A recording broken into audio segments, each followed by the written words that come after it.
Hi hello welcome to మకుటా media. Megastar family మీద పడి చాలామంది బ్రతుకుతూ ఉంటారు.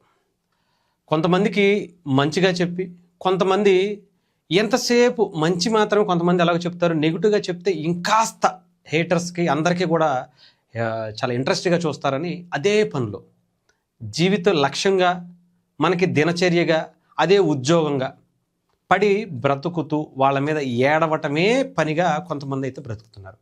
ఇంకా కొంతమంది సైకోల్లా మారిపోయారని చెప్పాలి. వీళ్ళు వాళ్ళు అని చెప్పను, కానీ అందరూ కొంతమంది సైకోలుగా మారిపోయి చిరంజీవి గారి పేరు కనిపిస్తే చాలు ఆ ఫ్యామిలీకి సంబంధించినటువంటి ఏది వచ్చినా ఎవరు వచ్చినా సరే ఇంకా ఏదో ఒక విధంగా ట్రోల్ చేయాలి, ఇబ్బంది పెట్టాలి, కమెంట్ చేయాలి అనేటువంటి ఒక సైకో లక్షణాలు అయితే వాళ్ళకి వచ్చేసినాయి. ఎందుకంటే వాళ్ళ స్థాయి రోజు రోజుకి పెరిగిపోతుంది, వాళ్ళ స్టార్డమ్ రోజు రోజుకి ఎక్కువైపోతున్నట్టు. సినిమా పరంగా, రాజకీయ పరంగా ఎటు చూసినా సరే ప్రధానమంత్రి నుంచి ఎక్కడెక్కడో గొప్ప వాళ్ళందరూ కూడా ఈవెన్ ఆఖరికి రామ్ చరణ్ గారిని ఈ హాలీవుడ్ డైరెక్టర్స్ కూడా పిలిచి మా సినిమాలో నీతో పాటు సినిమా చేయాలనుకుంటున్నటువంటి స్థాయికి వాళ్ళు వెళ్ళిపోయారు. కాబట్టి ఎంతసేపు వాళ్ళ మీద పడి ఏడవటమే. ఆ తర్వాత మనకు దాని నుంచి వచ్చేటువంటి డబ్బులతో మనం కడుపు నింపుకోవాలి, మన ఇంట్లో కుటుంబానికి పిల్లలకి కడుపు నింపాలి. అలా కొంతమంది పని చేస్తున్నటువంటి పరిస్థితి. వీళ్ళకి మెగా ఫ్యామిలీ పేరు చెబితే చాలు ఇంక ఎక్కడ లేని ఆ సైకో లక్షణాలన్నీ వచ్చేస్తాయి. అది ఆఖరికి చిరంజీవి గారికి సంబంధించి ఒక ముఖ్య ఘట్టం, చాలా అద్భుత ఘట్టం అని చెప్పాలి. అభిమానులు ఆనందానికి హద్దులే లేవని చెప్పాలి. ఎందుకంటే మొన్న రామ్ చరణ్ ఉపాసన గారికి మొన్న నైటు ఇద్దరు కమల పిల్లలు జన్మనిచ్చారు. గతంలో ఒక పాప క్లింకార, నిన్న ఒక బాబు ఒక పాప. వారసుడి కోసం, ఎందుకంటే చిరంజీవి గారు ఆ తర్వాత రామ్ చరణ్ గారు వచ్చారు. ఆయన నెక్స్ట్ తరానికి సంబంధించి నాకు తెలిసి ఎంతమంది హీరోలు ఉన్నా చిరంజీవి గారి నుంచి ఆ వారసులుగా అటు పవన్ కళ్యాణ్ గారి పిల్లలున్నా, నాగబాబు గారి పిల్లలున్నా, నాగబాబు గారి పిల్లలకి పిల్లలున్నా, పవన్ కళ్యాణ్ గారి పిల్లలకి పిల్లలున్నా, చిరంజీవి గారి నుంచి వచ్చేటువంటి వారసత్వం వేరు. ఎందుకంటే ఆయన స్థాయిని ఫిల్ చేసేటువంటి పరిస్థితి ఇప్పటికీ తెలుగు సినిమాకి కాదు, ప్రపంచ సినిమాకే రాలా. ఎంతమంది డాన్సర్లు ఎన్ని కోట్ల మంది ఉన్నా చిరంజీవి గారు ఉండేటువంటి ఆ గ్రేసు ఎవరికి ఫిల్ చేయలేకపోయారు. పెద్ద పెద్ద డాన్సర్లు ప్రభుదేవ గారు, లారెన్స్ ఇలాంటి వ్యక్తులే చెప్పారు చాలా సందర్భాల్లో, ఆయన కొట్టేవాళ్ళు లేరు, ఆయన తర్వాతే ఎవరైనా అని చెప్పి. అలాంటి వ్యక్తులు ఆయన చూసి మనం ఎంతో ఇన్స్పైర్ అవుతాం. అలాంటి వ్యక్తి నుంచి రామ్ చరణ్ గారు వచ్చి గ్లోబల్ స్థాయికి వెళ్ళారు. చెప్పాలంటే తండ్రికి మించిన స్థాయికి కీర్తిని వెళ్ళారు. At the same time Ram Charan గారు చిరంజీవి గారిలో ఉండేటువంటి వారసత్వాన్ని హీరోగా, యాక్టింగ్గా, ఆయన ఆస్తులకే కాదు ఆయన సేవా గుణానికి కూడా చిరంజీవి గారు అనేటువంటి వ్యక్తి సినిమాల్లోకి వచ్చి ఒక సరికొత్త వరవడిని తీసుకొచ్చారు ఆయన. ఎందుకంటే అప్పటి వరకు ఉండేటువంటి సినిమా అభిమానులందరూ పూలాభిషేకాలు, పాలాభిషేకాలు, ఫ్లెక్సీలు, ఇంకొకటి కట్టేటువంటి వ్యక్తులందరికీ బ్లడ్ బ్యాంకు, ఐ బ్యాంకు, సేవా కార్యక్రమాలు, అన్నదానాలు ఇలాంటి వాటికి అలవాటు చేశారు. సేవ వైపు ఇంత అభిమాన గణాన్ని మలిచారు. ఎంతోమందికి గుప్తదానాలు చేశారు.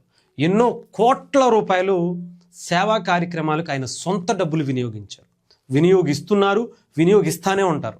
నాకు తెలుసు ఒక ఆయన చెప్పారు, నెలకి యావరేజ్గా మినిమంలో మినిమం 1 కోటి రూపాయలైనా సరే వాళ్ళ ఇంటి నుంచి ప్రతి ఒక్కరికి, అంటే ఎప్పుడో పలానా ఒక ఫ్యామిలీని, వాళ్ళ పిల్లని నేను చదివిస్తానన్నాను, ఇంకొకళ్ళు ఎవరికో వాళ్ళకి పెన్షన్లా ఇస్తానన్నాను, లేదంటే ఇంకొకళ్ళు ఎవరికో చూస్తానన్నాను, ఇంకొకళ్ళు ఎవరికో అనాథాశ్రమానికి, ఇంకోటి అని చెప్పి దాదాపు యావరేజ్గా 1 కోటి రూపాయల చెక్కులు ప్రతీ నెల వెళ్తాయట. ప్రతి సంవత్సరం కాదని చెప్పి నెలకి ఓన్లీ 1 కోటి రూపాయలు మినిమం, 1 కోటి రూపాయలు పైనే తప్ప తగ్గేటువంటి పరిస్థితి లేదంట. వాళ్ళ అకౌంటెంట్స్ చెప్తున్నారు. అలా మీరు ఆలోచించండి.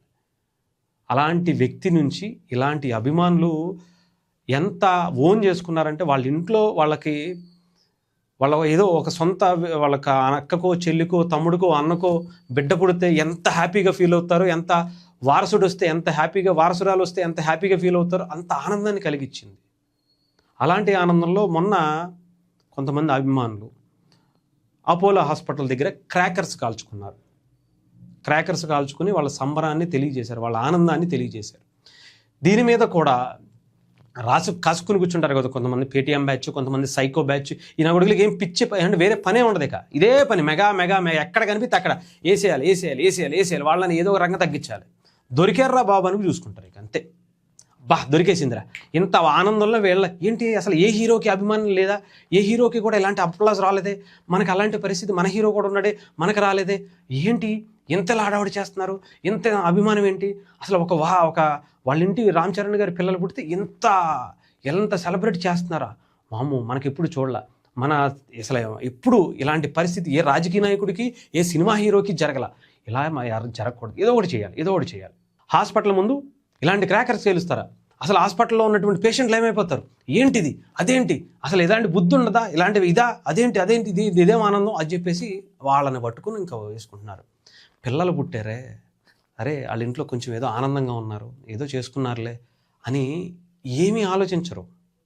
ఎంతసేపు ట్రోల్ చేయటమే, దాని గురించి మనం కడుపు నింపుకోవాలనేటువంటి ఆతృత ఎదుర్కోవటమే, ఇంక వేరే ఏం ఉండదు ఇంకా.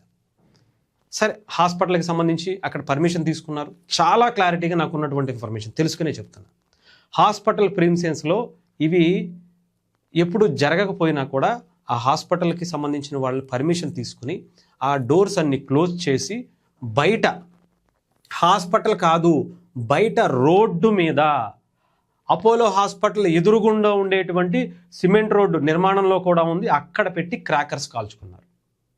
ఇంకొకటి, ఇప్పుడు ఉండేటువంటి హాస్పిటల్స్, ఎలాంటి హాస్పిటల్స్ అయినా చాలా క్లియర్గా సౌండ్ ప్రూఫ్ వస్తున్నాయి.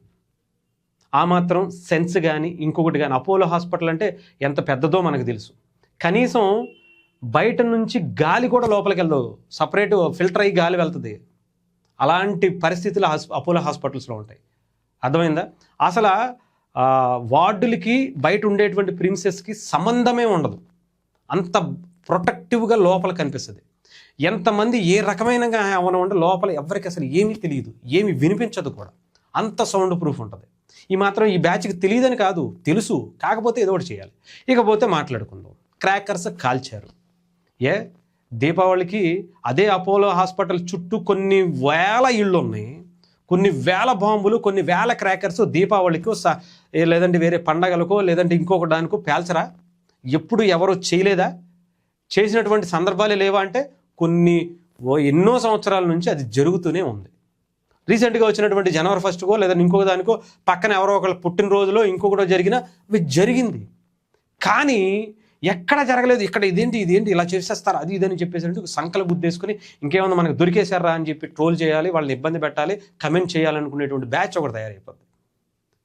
ఆలోచించండి. కనీసం సరే వాళ్ళ అభిమానం చూపించుకున్నారు. ఎందుకు అంటే నేను చెప్పాను కదా, చిరంజీవి గారు అనేటువంటి వ్యక్తి, ఆయన నుంచి ఒక పవన్ కళ్యాణ్ గారు వచ్చారు. సమాజం కోసం ఆయన ఏం చేస్తున్నారో చూడండి. ఆయన సొంత డబ్బులు, ఇంట్లో ఉన్నటువంటి పిల్లల పేరు మీద ఉన్నటువంటి ఫిక్స్డ్ డిపాజిట్లు, ఉన్నటువంటి ఆస్తులు కూడా అమ్ముకుని ప్రజలకు సేవ చేస్తున్నారు. కొన్ని కోట్ల రూపాయలు ఇస్తున్నారు. అలాంటి రామ్ చరణ్ గారు వచ్చి, రామ్ చరణ్ గారు కూడా ఎంతో మందికి ఎన్ని హాస్పిటల్స్ కావాలన్నా, ఏదన్నా ఇష్యూస్ వచ్చినా, నిన్న ఒక డాన్సర్లకి 50 లక్షల రూపాయల దగ్గర హెల్త్ ఇన్సూరెన్స్లో ఆయన సొంత డబ్బులు పెట్టిపించారు.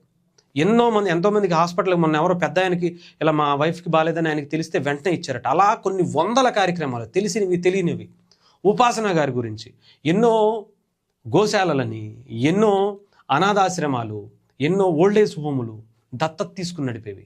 చిరంజీవి గారి గురించి మనం చెప్పాల్సిన అవసరం కొన్ని వేల కార్యక్రమాలు ఉంటాయి, కొన్ని వేల మంది ఉంటారు, వందలు కూడా కాదు. పవన్ కళ్యాణ్ గారు అయితే ఇంకా ఆయన ప్రాణమే ఇచ్చేసారు ప్రజల కోసం. ఆయనకు అసలు ప్రజల కోసం బ్రతుకుతున్నాడు ఆయన, అంతే. అవసరమైతే వాళ్ళ కోసం చనిపోవడానికి కూడా సిద్ధపడిపోయాడు ఆయన. అలాంటి వ్యక్తి నుంచి, అలాంటి కుటుంబం నుంచి ఇంకొక తరం వస్తే వాళ్ళు కూడా సేవ చేస్తారు, సమాజానికి ఎంతో ఉపయోగపడతారు. అలాంటి వ్యక్తులు రావాలి. ఆయన కూడా ఒక మంచి కీర్తి, లేదా సినిమాల ద్వారానో నటన ద్వారానో ఆ గ్రేస్ని అందుకున్నటువంటి రామ్ చరణ్ గారు ఎలా వచ్చారో అవన్నీ కొనసాగించేటువంటి వారసురాలు. ఆ సేవలో ముందుకు వెళ్ళాలి, మంచి ఖ్యాతి సంపాదించాలి.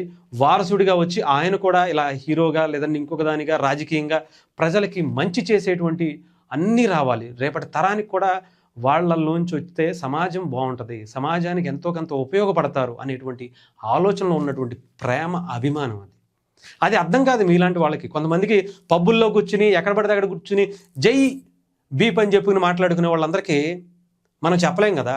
మాట్లాడలేం కదా. అలాంటి అర్థం కాదు, అలాంటి ప్రేమ కాదు ఇది, అలాంటి అభిమానం కాదు ఇది. ఇది సమాజానికి ఉపయోగపడేటువంటి అభిమానం, ప్రేమ, ఆ ఫ్యామిలీ నుంచి వచ్చింది కాబట్టి అలాంటి వ్యక్తులు ఇంకా రావాలని కోరుకునేటువంటి అభిమానం గలం అది. ప్రతిదానికి ఏడవండి, ఏడిసి సావండి అంతే. కాకపోతే ఎప్పుడు ఇలాంటి టైంలో కూడా ఒక మంచి వాతావరణంలో మంచి హ్యాపీగా ఉంటున్నటువంటి దాంట్లో కూడా ఏదో ఒకటి వాళ్ళని ఇబ్బంది పెట్టాలి, వాళ్ళని ఏదో ఒకటి చేయాలి అనేటువంటి బుద్ధి తప్ప, నేను చెప్తున్నా కదా, మీ ఏడుపే వాళ్ళ ఎదుగుదల. ఎన్నో కుట్రలు చేశారు, ఎన్నో చేశారు. చిరంజీవి గారి నుంచి, రామ్ చరణ్ గారి నుంచి, పవన్ కళ్యాణ్ గారి నుంచి ఎంతోమందిని ఇదే రకంగా ఏడిపించారు. అది గుర్తుపెట్టుకోండి. ఎంతమంది సక్సెస్ అవ్వకపోయినా ఆ కుటుంబం నుంచి ఇంతమంది హీరోలు వచ్చి 1 by 1 కష్టపడితేనే ఇండస్ట్రీలో కానీ బయట కానీ మనకి విలువ ఉంటుంది అని తెలుసుకున్నారు కాబట్టి, కష్టపడుతున్నారు కాబట్టి ఈరోజు గ్లోబల్ స్టార్గా రామ్ చరణ్ గారైనా, అల్లు అర్జున్ గారు ఐకాన్ స్టార్ అయినా, లేదంటే సాయి ధరమ్ తేజ్ గారైనా, వరుణ్ తేజ్ గారైనా, ఎవరిలో అయినా సరే విషయం ఉంటేనే, వాళ్ళలో కష్టపడేటువంటి తత్వం ఉంటేనే అవుతారనేది చాలా స్పష్టంగా ఉంది కాబట్టి అవుతున్నారు. అవి నేర్చుకోండి ఫస్ట్. ఇలా ట్రోల్ చేయటం కాదు, విషయం ఉండాలి, దమ్ము ఉండాలి. ఆ దమ్ము ఉంటేనే అవుతారు. మీలాంటి వాళ్ళు ఎంతమంది ఏడిస్తే అంత మంచిది వాళ్ళకి. ఇంకా ఇంకొకటి, ఇక్కడ మెగా అభిమానులకు కావచ్చు, ఏ అభిమానులకైనా ఇంకొకటి చెప్తా. ఒక్కసారి ఈ వీడియో చూడండి. రామ్ చరణ్ గారు నిన్న అపోలో హాస్పిటల్కి వాళ్ళ పిల్లల్ని చూసుకోవడానికి వచ్చేటువంటి క్షణం, చేతిలో క్లింకార చంటిపిల్ల ఉంది. ఆయన పట్టుకుని వస్తున్నప్పుడు మీద పడిపోతున్నారు చాలామంది. ఇక్కడ ఆయన భయపడతాను, కొంచెం పక్కకి జరగండి అంటున్నారు. సెక్యూరిటీ కానీ పోలీసులు ఎవరో సరిగ్గా లేరు, కానీ సెక్యూరిటీ సిబ్బంది అందరూ ఉన్నారు. ఆ సెక్యూరిటీ సిబ్బంది ఆయనతో పాటు క్లోజ్గా, ఎవరైతే ఇప్పుడు క్రాకర్స్ వేసేసారో అంటున్నారు చూసారా, క్రాకర్స్ ఎక్కడ కొట్టేశారు, ఇంకేముంది, ఆయనకి ఎలాంటి బుద్ధులు, అలాంటి వాళ్ళని తగ్గించండి, అలాంటి వాళ్ళని ఫ్యామిలీకి దూరం పెట్టండి అంటున్నారు కదా, వాళ్ళు ఆయన్ని ప్రొటెక్ట్ చేసి లోపలికి పంపించారు. ఇక్కడ కొంతమంది ఆయన కాళ్ళ మీద కూడా పడిపోతున్నారు. ఇది కొంత ఇబ్బందికర అభిమానమే, ఎందుకంటే చేతిలో చంటిపిల్ల ఉందరా నాయన. మీ అభిమానం అసలు వాళ్ళకి ఇబ్బంది కలగకుండా చూసుకోండి. వాళ్ళకి ఏదన్నా నిజంగా చేతిలో చంటిపిల్ల ఉందని కూడా చూసుకోకుండా కాళ్ళ మీద పడిపోతే, కాళ్ళు ఆయన పట్టుకుని అలా పడిపోతే, ముందుకు పడితే ఆలోచించండి. ఈవెన్ చిరంజీవి గారు కావచ్చు, పవన్ కళ్యాణ్ గారు చాలా ఫేస్ చేశారు అలాంటి మన అభిమానం వాళ్ళకి శాపంగా మారకూడదు. దయచేసి అర్థం చేసుకోండి. అంతేగాని నిజంగా అలా ఆయన నడిచి వస్తున్నారు, పక్కన వాళ్ళ మదర్ కూడా వెనకాలే ఉన్నారు, సురేఖమ్మ గారు కూడా. లోపలికి వెళ్తుంటే విపరీతమైనటువంటి జనం. వాళ్ళని కంట్రోల్ చేయడానికి ఒకరిద్దరు లేదంటే 100-150 మంది అయితే కంట్రోల్ చేయొచ్చేమో, కంట్రోల్ చేయలేనటువంటి అభిమానం. మా హీరో వచ్చాడు, మా హీరో కూతురు వచ్చింది, మా హీరో తల్లి వచ్చింది, చిరంజీవి గారు వచ్చారని అనేటువంటి ఒక భావన, సమాజంలో వాళ్ళ మీద ఉండేటువంటి ఒక దైవభావం.